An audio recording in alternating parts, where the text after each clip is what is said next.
Hi, this is Krish Ravikumar from Palo Alto, California, and I play at the Half Moon Bay Golf Links. This is Golf Smarter number 956. I played in college at Duke for 4 years and had a good career, a couple-time All-American. And when I turned pro, I decided to start my career in Europe. And I was good friends with Peter Uline and Brooks Koepka, who were a couple years older than me, but I kind of saw the trail that they had blazed through Europe, and I wanted to do something similar. So first part of my career, I had quite a bit of success, but I actually won my third event and then eventually worked my way up to the European Tour, played the European Tour for a little bit, and then played Challenge Tour. And really, I ended up playing all over the world. And then I came back to the States and played for a little bit. But in total, I played over 200 events in over 45 countries on every major world tour and 6 continents. I mean, I've seen a lot that the game has to offer at much different levels.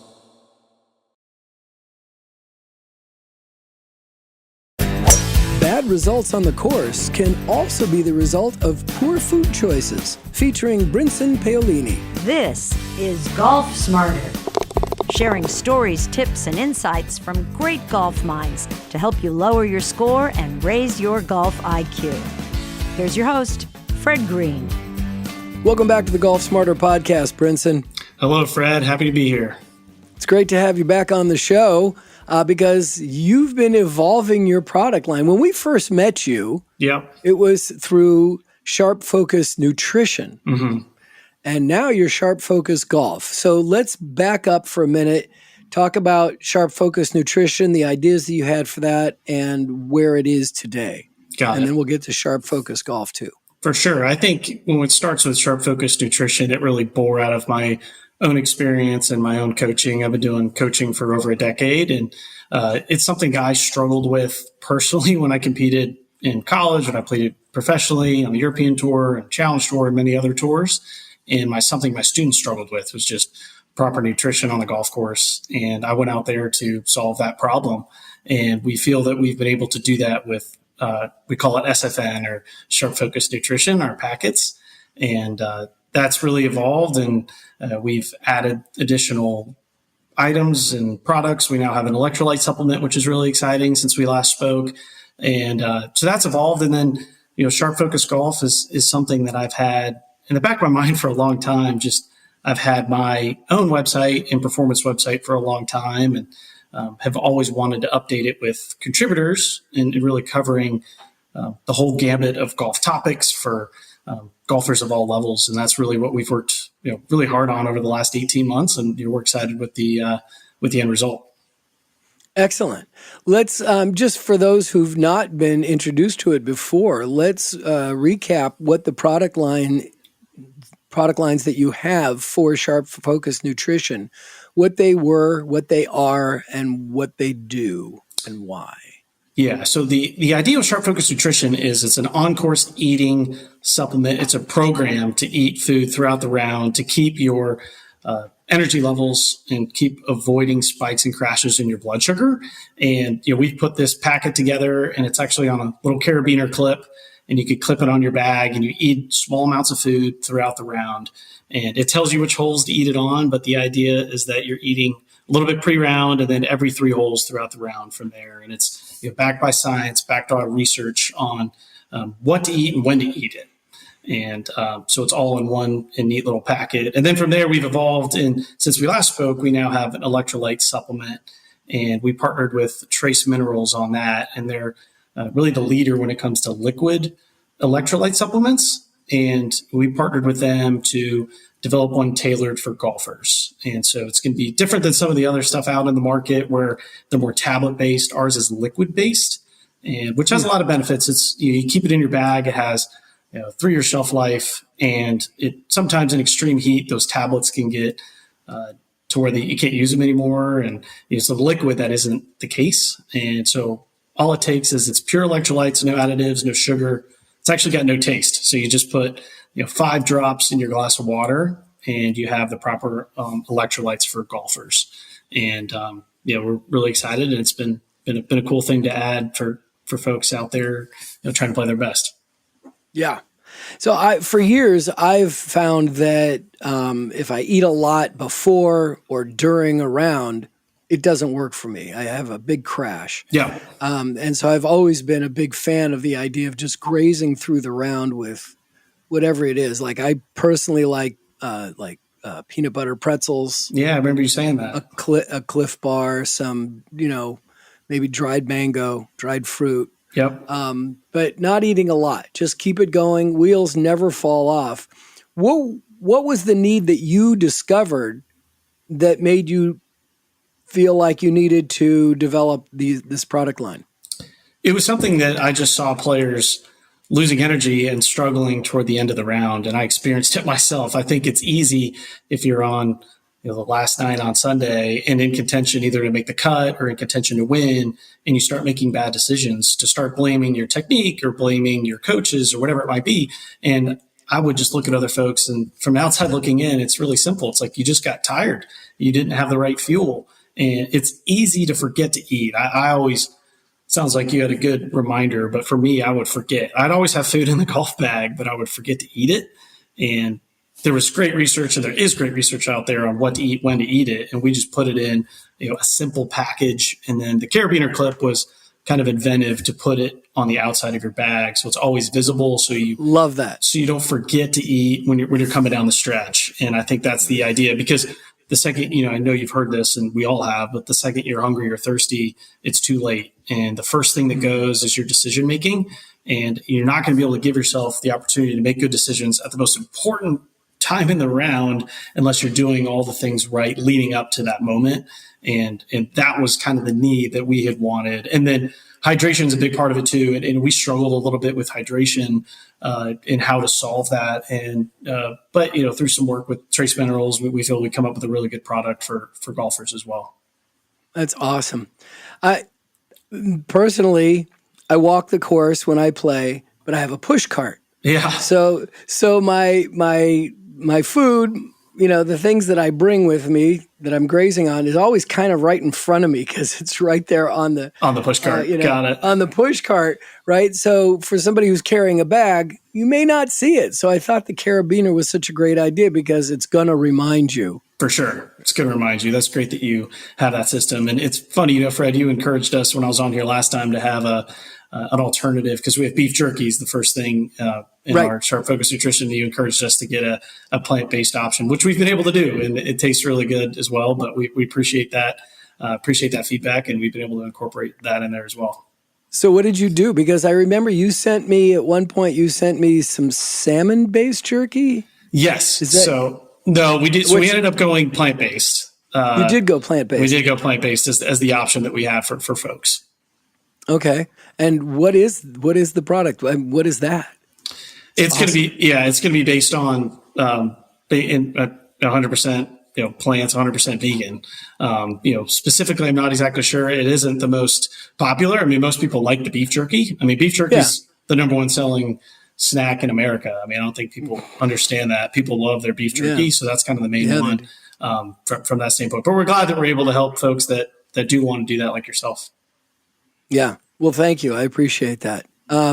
So now you've got that going. It's been going for a couple of years now. Yeah, coming up on 2 years. Yep. Great. And it's still at sharpfocusnutrition.com? Correct. Yes, we've separated. It's still sharpfocusnutrition.com is where all those products will be sold. Okay. So please go check those out. Appreciate it. But now you're moving on to expand your viability, not just with a product line, but with your golf instruction. Yeah, exactly. Like I had mentioned, this is kind of born out of my own experience in coaching. And I've been fortunate in my life to have been exposed to a lot of great instructors, folks from sports psychology to fitness to swing instruction. And I wanted to be able to bring that to folks in a low cost, systematic way. And that's what we've been able to do. So we've got some great contributors on there, really folks that are leaders in their respective fields. And we've covered every topic for every range of player on our website. And we're going to continue to expand and have more videos from contributors that we have now. And then we're going to hope continue to add more contributors. As you know, golf is so important about hearing it a different way, right? I mean, sometimes you could be hearing the same thing from a different person in just a slightly different way that resonates a little bit more for you. And, that's what we're working to help folks with as they, try to push their game to be the best that they can be. Yeah, and you just never know what's going to connect with you at what time, because like I had an email from a listener, and I talked about this before, but he said that he got one tip from one of our episodes that allowed him to not only shoot the best round of his life, but he shot below his age. He was 70 and he shot a 69. And I'm like, what's the tip? Yeah. What Can is you it? share He it with says, us? yeah, he's like, it was a Tony Manzoni tip. And he said that if you cannot hold your finish position until the ball hits the ground, then you're swinging too hard. Love that. I love that. That's really good, isn't it? It's so good. It's so simple. I mean, I know. The best and I'm things like, are wait a minute, sometimes so I've never profound. heard that on the show. When did you hear that? It's like, I don't remember ever hearing it, which was hilarious for me. But yeah, he says it worked. That's so great. I mean, that's almost like something I feel like one of my first instructors told me that when I was 6 years old. Just, hey, hold your finish till the ball lands, and it's like, a lot of times it comes back to something that simple. So that's so neat. And it just clicks, right? And all of a sudden, whatever it did in his golf swing to swing within himself or stay in balance, more solid contact, whatever it might be. But that's really cool. And when that light bulb goes off in a golfer, it's really fun.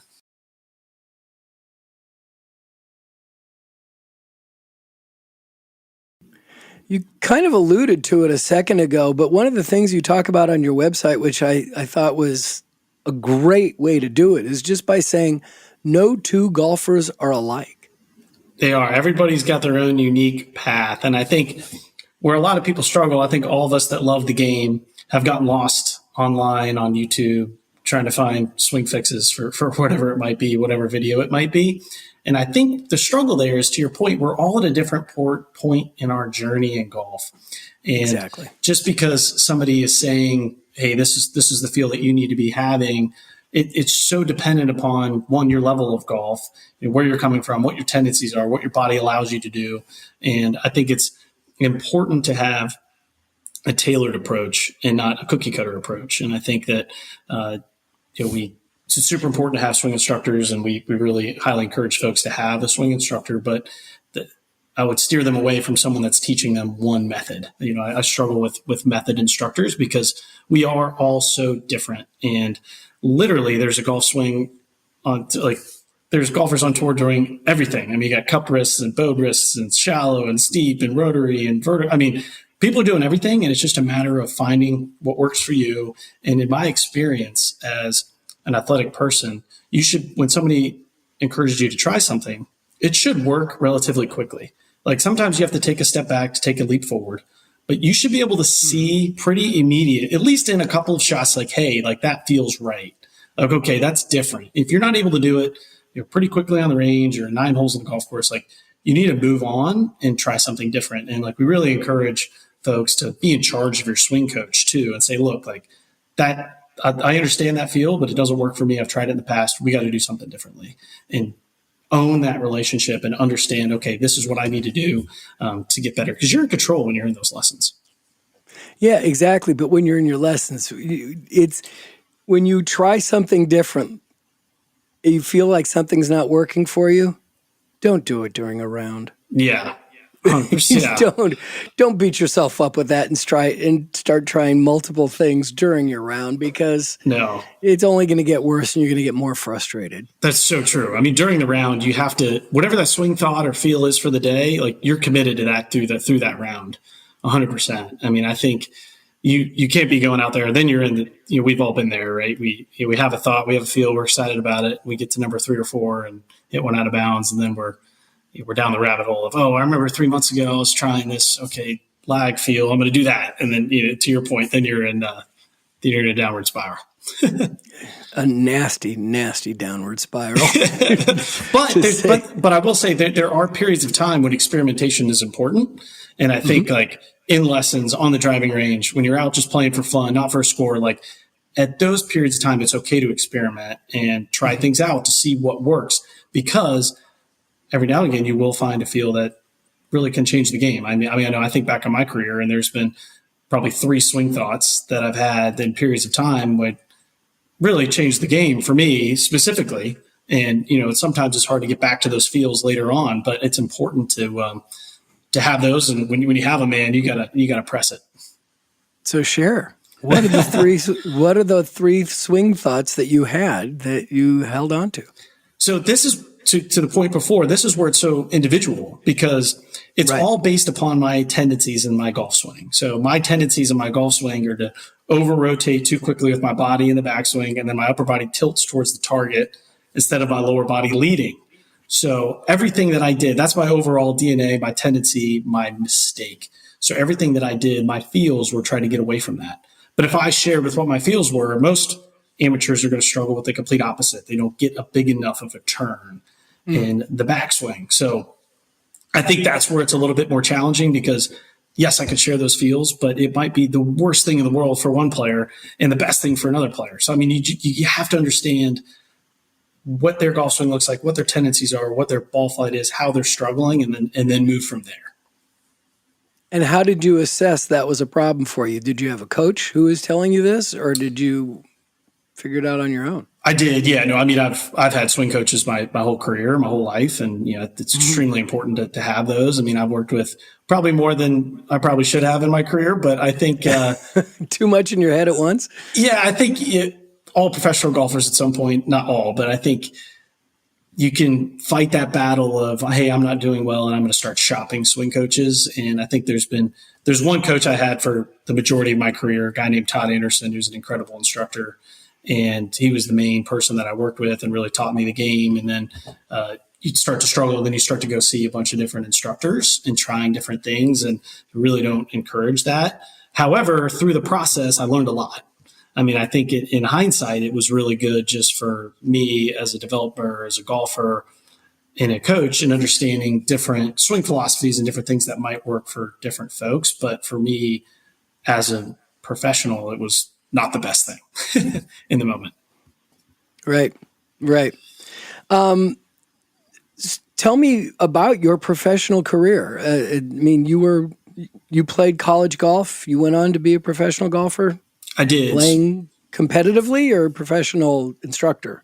So playing professionally. So I played in college at Duke and played there for 4 years and had a good career, a couple-time All-American, and had a good career. And then when I turned pro, this was, over a decade ago now, but I decided to start my career in Europe. And I was, good friends with Peter Uline and Brooks Koepka, who were a couple years older than me, but I kind of saw the trail that they had blazed through Europe, and I wanted to do something similar. So that's what I did. So I played in Europe for the first part of my career. I had quite a bit of success, but I actually won my third event professionally. It was a Challenge Tour event in France, and then eventually worked my way up to the European Tour and played the European Tour for a little bit, and then played Challenge Tour. And really, I ended up playing all over the world. And then I came back to the States and played for a little bit. But in total, I played over 200 events in over 45 countries on every major world tour. So and 6 continents. Yeah, I've been very fortunate. I mean, I've seen a lot that the game has to offer, and at a bunch of different levels. So it was a great feat. And a couple of years ago, or almost 3 years ago now, I stepped away from my playing career. But it was, I'm super grateful for the time that I had playing out there and chasing my dream.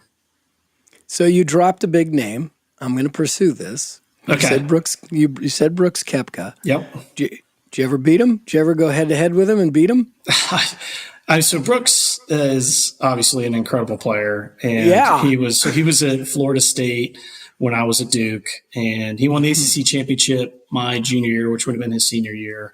And I'm sure there's some tournament that we played together that I beat him for sure. I mean, I think he was a very good player in college. I mean, he has progressed into an unbelievable player, right? A generational type player. I mean, I wouldn't say he was a generational type player in college. And I would love to know what that switch was that he flipped to move forward. We all would. Yeah, and what that is. But he is he's a special talent. He's a special talent for sure. Maybe for my grandkids, I'll have to go back and look and find a time that I might have been able to beat him. I did fortunately beat Jordan Spieth head to head once in junior golf. It was at an AJGA event, a match play event. He was I joke because I think he was 14 at the time, or maybe 15. But at least. But wait, how old were you? I was a couple years older, so I'm a couple years older than Jordan. So, but when you're that young, 2 years can make a big deal. But at least I could tell my grandkids that. Well, listen, let me tell you about telling your grandkids stories. They're not going to fact check you. You can say whatever you want. That's fair. And they're still going to go, Grandpa, I'd never heard of Brooks Koepka. What are you talking about? That's so true. It's not going to be too soon that you're dealing with your grandchildren. Just a guess. But do you have any kids now? Not yet. Hopefully soon. Oh, well then, come on, man. You'll be able to tell your kids. Yeah, hopefully soon.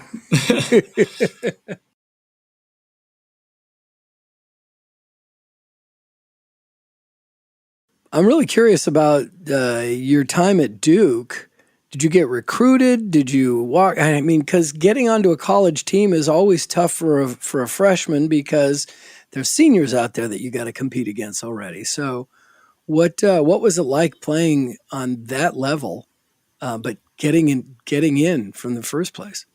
For sure. I mean, college golf is really any college athletic is just such a privilege to be able to play college sports. I mean, I loved my time there, super grateful. And yes, I was recruited. I think I was benefited by my sister, who maybe we could touch on a little bit later, but she played college golf before me at William & Mary in Virginia, was a good player. And she had been through the recruiting process and which tournaments to play in, AJG events and those types of things. And I think by the time I went through it, we kind of knew what tournaments to play in and the path that it would take. And, I was fortunate to, play well and was a good junior player and highly recruited and was fortunate that, I had options and, decided that I thought Duke would be, a good fit. I wanted to go somewhere where I could pursue high-level academics while also pursuing, as high-level golf as we could. And, was able to do that. We had some good teams when we were in college and, it was a lot of fun.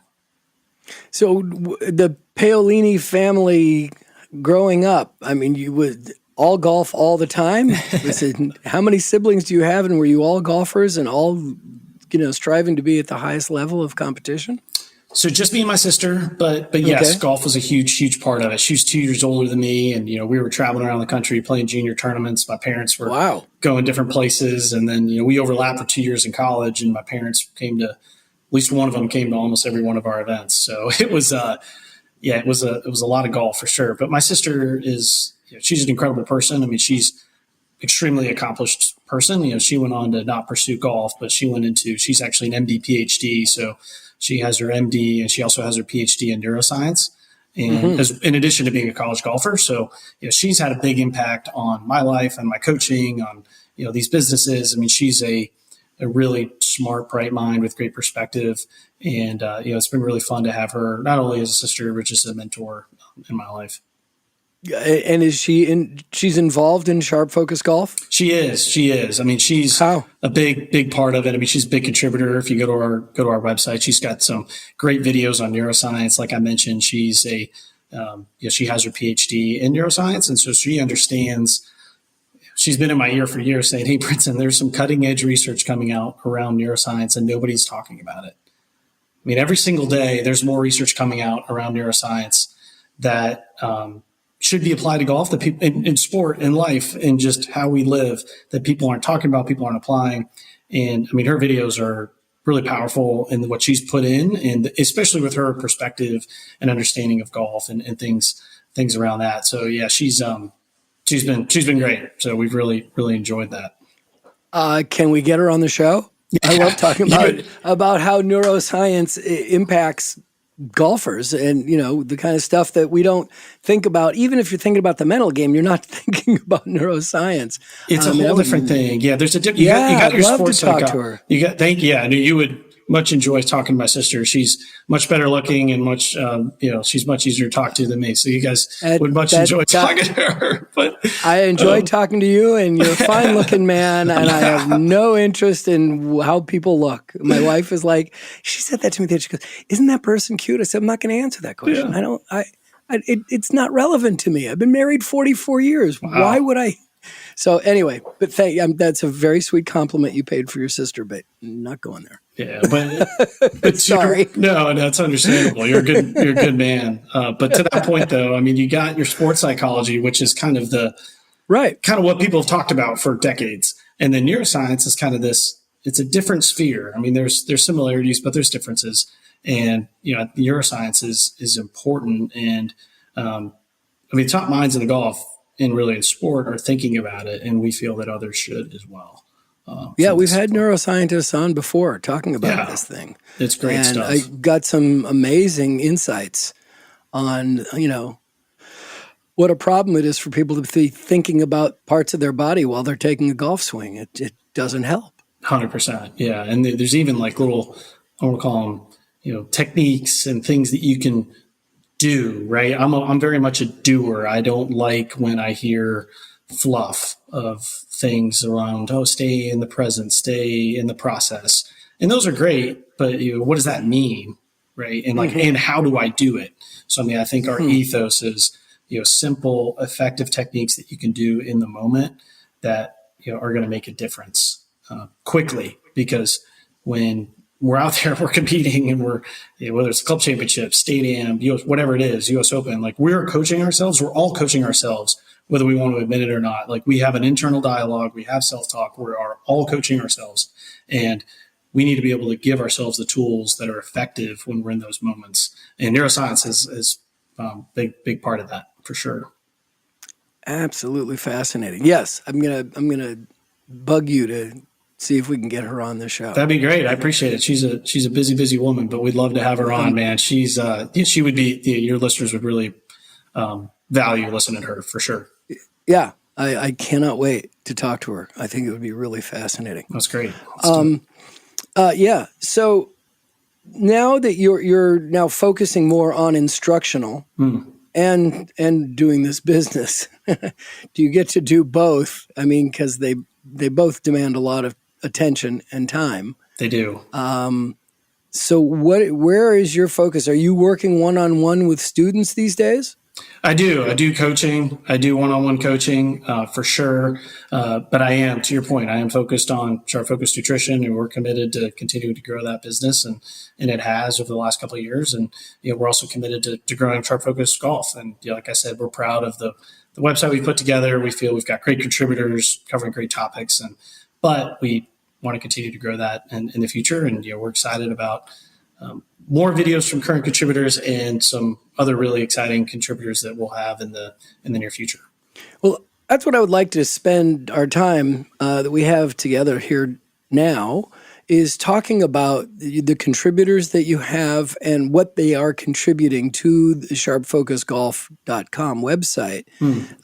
Because you've got some really interesting topics and a variety of topics, which obviously I appreciate because my stuff is all over the map, right? I looked at the titles recently and went, wow, I guess I talk about a lot of different things. Let's call that eclectic if you want, but it's all things golf except maybe talking about players on the tour, except when we're name dropping like before. But so I was watching some of your videos today and I'd love to pick your brain on some of them and hear about them. Like you had a mental coach on there. Yep. Let's talk about what his contribution was and what our takeaway is from that. So Chris Doris, mental-toughness, he has been my coach for well over 2 decades since I was a kid, and my sisters and a lot of other top performers and golfers. And his videos are profound. I mean, there's no other word to describe them. I think he has evolved and still works with some athletes, but he's working with Fortune 100 companies, training sales teams. To hire Chris Doris to come speak to your sales team would be a very large check. And, the videos that he has put together for Sharp Focus cover, a lot of the stuff that he covers in those talks and in those trainings. Really, really powerful stuff. We've had people say that they watch them almost weekly because they're just a reminder. And he really talks about how we can train our minds to really control our emotions and understand how we can control our emotions, which is an extremely important topic when it comes to not only performing at our best, but just living a happy lifestyle. And, he's been a big influence in my life, but his videos are great. I'd highly encourage folks to check them out. And then there was another one, Positive Mental Life. Yeah. Different coach, right? Different coach. I think that comes back to, different voices, right? I think, Chris Doris, who I mentioned earlier, is kind of more of a mental toughness type. That's what he calls himself, the mental coach. And, Dr. Richard Goldberg, who you're referencing there, is a 45-year psychiatrist. And he's been at Brown University, and he's taken a lot of what he's worked with real life folks and dealing with, some difficult situations in their life. And now he's evolved and is working with golfers and wanting to help golfers apply those same techniques to helping control how they think and really reaching their potential on the golf course. Mm-hmm. But you have videos that just start at the very basics. We do. Yeah, we do. So all of my videos on the website are free. And as of now, that's the idea. You go to my website and, I cover a ton of topics, and we got a really cool one on etiquette. That was a lot of fun to put together. Tell me about that one. I haven't seen that. I'd love that. Yeah. So it's 10 minutes. And, to your point, it's for folks, we want people to come to the website regardless of their level of golf. And, we ask them to fill out our player profile, and it will build a systematic way for them to continue to get better. But there's folks come there, they've never played the game before. And as you know, if you get invited to play a nice club with your boss for the first time, it can be intimidating. And there's no real place to go to get everything that goes into etiquette, excuse me. And that was our goal, is like, hey, let's make a video to help those folks to really feel comfortable when they go out on the golf course. And we think we've done that. It's about a little over 9-minute video, and it's been fun. And it was fun filming it. And we got some actors. It's a pretty cool video. I think people will enjoy it. But yes, to your point, where we're starting. And then if you've ever played the golf before, for each development level, I put kind of development series of things for you to think about that are important for you to continue to get better, even if you've never picked up a club before.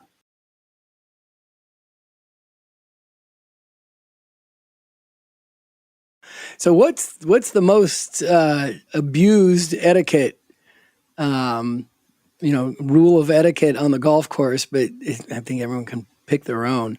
Yeah. But what is the biggest surprise as far as etiquette that people are like, oh, I had no idea? Yeah, no, that's a good point. I think it's probably going to be individual, to your point. But for me personally, as I sometimes play with folks that have never played, it's just understanding where to stand. I think they understand, okay, I need to be quiet, not make noise. But, what we talk about in the video, you always want to be looking at someone's front of their face or their back. You never want to be looking to the left or right of them. And I think that can surprise some folks. And I still think people struggle with that on the green specifically, standing in people's through lines or standing behind someone. And that can be, at least for me, that could be kind of jarring when someone's standing behind the hole and I'm trying to hit a putt. I know that really bothers me, but I think it's important to understand where to stand when you're out there. Fabulous one. Now, another one I would love to talk and actually let's do this one is talk about the setup. Just going right at the very basics, which everyone should really, depending on your level of golf, if you're playing seasonal golf, there's things that you just need to be reminded of every year to rattle. It's like, oh, right, I forgot about that at the end of last season and stuff. Let's talk about the basic setup and the needs that people should be reminding themselves of. They already know, but these basics. No, super important. I think I come back to no player has ever gotten worse by setting up to the ball better. Setup is so important. And whenever I work with, folks and, on our website, you can send us a video for free. You don't even need to be a subscriber. You can send us a video and one of our coaches will go back with you. And I really, with, about 10 minutes of coaching, and we always start there because it's so important to understand, okay, how do things evolve from the setup? And most things are going to, if you're a good player, most things are going to go wrong in the setup. And I know Jack Nicklaus, beginning of every year, Jack Grout, his instructor, he would take time off. He would come back and he would say, hey, Jack, we're going to start this over from zero. We're going to start with the grip. Then we're going to start with my feet. Then we're going to start with my posture. And we're literally starting over from zero. And that's the best player of all time. So I think it's important for everyone, especially, now it's kind of middle of the season, but when you're coming out of tough, it's cold, and okay, what do I need to be aware of? And let's start with the grip. Let's start with posture. Let's start with ball position. And you'd be shocked at the problems that people get in and the rabbit holes they go down when it could just be, hey, your ball position is a half inch too far forward. It's causing you to come over the top, catch it too far, and you're hitting these big slices. Just move the ball back half inch and it could solve everything. Now, sometimes we don't love simplicity and we want to try all these different things, but it is vitally, vitally important from that standpoint. And I would say if we think about sequence, it would start with a grip. I mean, I think like we talk about on the golf swing or in these videos, I mean, there's 3 different types of grips and they all can work. I think it's just everybody doesn't have to have the perfect neutral grip like a Tiger Woods had. You can have a strong grip like a Paul Azinger. You can have a weak grip like John Rahm. I mean, you just have to have things that match up to that setup. And you have to understand, okay, I have a weaker grip. What do I need to be aware of? Well, in my opinion, you need to make sure your lead wrist stays flat and the club stays outside your hands, right? I mean, those are almost non-negotiables of all players with a weak grip. So I think that's where, setup can be really important. Yeah. Played with a friend recently who's new to golf. And so he thinks that I'm like, I'm probably the best player he's ever played with. Not that I'm that good, but I'm not bad. What are you playing off these days, Fred? I'm 10.5. Yeah, you're a good player. Yeah, that's a very good player. Yeah. So I'm trying to get it back down, but I had to take a bunch of time off during the winter for some pain and injuries, and now I'm getting back and I'm playing pain-free again. But there's things I'm, fixing and working on. Plus, I have a whole new set of irons. So I'm making a lot of changes. Changed a putter, but I'm going to probably change it again soon. Stay tuned for that one. Love it. But no, I'm pretty pleased with my game. And a friend and someone I was playing with this weekend, he says, the thing that I just love to watch you do is you really don't have multiple blow up holes in a row. You just don't lose your stuff. What do you equate that to? Your superpower? Over 950 episodes of interviewing golf instructors of realizing that, once the ball leaves the club face, okay, it happens. I mean, this guy also just like beats himself. He yells at himself. He's able to get past it, but the ball goes where he doesn't want it. It's like it's his fault. It's like, don't go there. It's not worth it. Yeah. To your point, I love that. Once the ball's gone, man, it's out of your control. Yeah. Yeah. So, but this other friend who thinks I'm such a great golfer, he's like, please give me tips, give me insights and advice anytime you want. No problem. And the last time we played, I, pointed something out in the beginning. And it may have been something as simple as using the line on the ball to line up your putt. Because he puts the putter down and stands behind it while he's holding it, thinking that that's the line, and he doesn't move the ball at all. And I'm like, you can make this a lot easier on yourself. Line the ball up, put the line that's on the ball. There's a line somewhere you can use to line up where you want to go. Stand behind it, look at where you want to. And he was like, oh, that's a great tip. Thank you. And by the 14th hole or something, he was like, it wasn't in use anymore. Wow. He didn't do it. And so I'm like, I'm not going to give you tips anymore. Yeah. I mean, because you're just going to go back to what you're doing and you're going to struggle and that's going to be your game. Okay. Let's have fun hanging out together. Yeah. One of my favorite mantras is the nature of commitment is that it goes away. Right. And so he committed to using the line until he didn't. Right. And then you got to recommit, you got to recommit because it's inevitably going to go away and you're going to get away from what worked. That's powerful. That's really good. Thank you. Wow. Let's see. So are we in good shape here for the setup? Are we finished or there's more to remind ourselves? Of the setup? Oh, for sure. Yeah. I mean, I think there's a lot of things to be aware of. I mentioned kind of coming back to that grip, understanding what works for you. And then from there, getting into a good, powerful posture. And we've got great videos. I mean, Dr. Kevin Neal on there. I mean, he's a anesthesiologist and a pain doctor, but he really understands physiology, and he's got some great videos on understanding how to get into a good, proper posture. And I think like the main areas that people struggle, are with the S and C posture in their setup from their spine. And you kind of understand whether your spine makes a C or if it makes an S. I think really the idea there is just making sure that we're not forcing ourselves in any positions, but we want to make sure our abs engaged and make sure that our posture is good and strong. Because that way we're going to be able to have good, one, we're going to put ourselves in a position to not get injured, which as we all age, which we all are, we want to continue to play great golf in a great, time. So that's extremely important. But two, it's just going to give us in a good position to where we can grip the ground and understand how we can leverage and use the ground from being in a good posture position with our abs engaged and the proper muscles engaged. And one of the things you pointed out in the video that I thought was like an excellent point is people who stand too far from the ball. Yeah. I mean, the old adage is you can't, it's hard to stand too close to the ball. I think folks can typically benefit by standing a little bit taller, standing a little bit closer to the ball. Not universally, but most of the time you're going to see folks too bent over, more of an S posture with their hands too low. So most of the time you're going to see folks benefit. You think Jack Nicklaus, Tiger Woods, Ludwig Oberg, his golf swing. You don't see those guys super bent over. And most of those guys are standing a little bit taller, abs engaged, taking that pressure off their low back.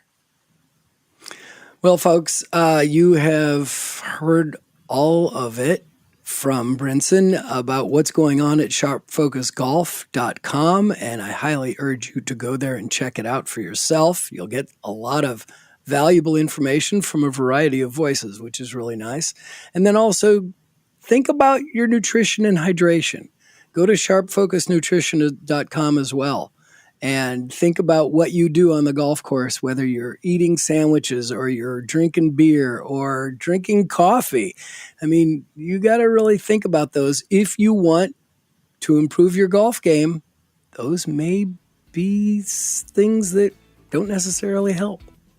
100%. Yeah, no doubt. Hopefully all those things will help. We're here to help, and that's what we want to do. And feel free to reach out and let us know how we can help you along in your golfing journey. Brinson, it's been great to have you back on the show. Good luck with the websites and your instruction. Thanks, Fred. Appreciate it, man. Appreciate the partnership, and thanks for all you do for the game. Well, I just returned from my long weekend in Eugene, Oregon, where I made a short drive south to the city of Creswell to visit Sam Hahn at his impressive and growing Lab Golf factory. Situated at the Emerald Valley Golf Course, which is also the home of the Oregon Ducks golf team. While there, my friend Kevin and I got the full factory tour, played 18 holes with Sam. Joining us was the head of their tour relations department, Liam Bedford, who I will get on the show at some point soon, and a young phenom who was visiting from Florida for some junior events, Zevi Perez. Now, just before our round, Sam provided me with a tutorial on how to play with my new Lab Golf DF 3.0 broomstick putter. Thanks go out to their content director, Carter Lee. He captured hours of audio and video of the tour and my tutorial, but I didn't have enough time to review the footage to have it ready for this week's episode. It may be a couple more weeks before it's ready to share, but when I do, I'll make sure that both the podcast and the YouTube video will be released at the same time. So please stay tuned for that. But first, let me give you a taste of my tutorial with Sam. In my opinion, is kind of seeing the spectrum between what I consider to be the two kind of opposite ends of it. Bernhard Langer at one end, Adam Scott at the other. So okay. these guys are both prolific putters with their broomstick putters. Right. Bernhard is about 5'8", uses a 47-inch putter, sometimes 48-inch putter, stands virtually straight up. Wow. This arm is pretty close to his body. The forearm can't touch the ribs. Right. That's part of the anchoring. So he's close, but not that close. And then his whole stroke is driven just by the right arm. And yeah, his shoulders will move, but he's not moving them, if that makes sense. They're along for the ride. On the other side of the spectrum, you've got Adam, who's bent over quite a bit, really framed up, elbow out to the target, and he's using his back and his core to move the putter. And so, I'm kind of somewhere right in between, personally. And so messing around with both sides of that equation is important. I will tell you that the broomstick is a little heavier than what I've been accustomed to, but it did not take long to get the feel for it, and I'm not sure I'll ever go back to a standard length putter again. Kevin and I played 3 rounds in Oregon, twice at Emerald Valley, and another at the gorgeous Tokatee Golf Course about an hour east of Eugene. Sam was supposed to join us, but he had too much going on and had to get prepared because the next night he was leaving for the UK to go to the Open Championship. But on our final 9 holes, things started to click for me, and I shot even par, which I've only done a couple times over 9 holes, hitting 6 fairways and 7 greens in regulation and only 32 putts, including a couple of bombs from over 15 feet. Wow. It was really cool, and I'm very excited to play more and more with this broomstick.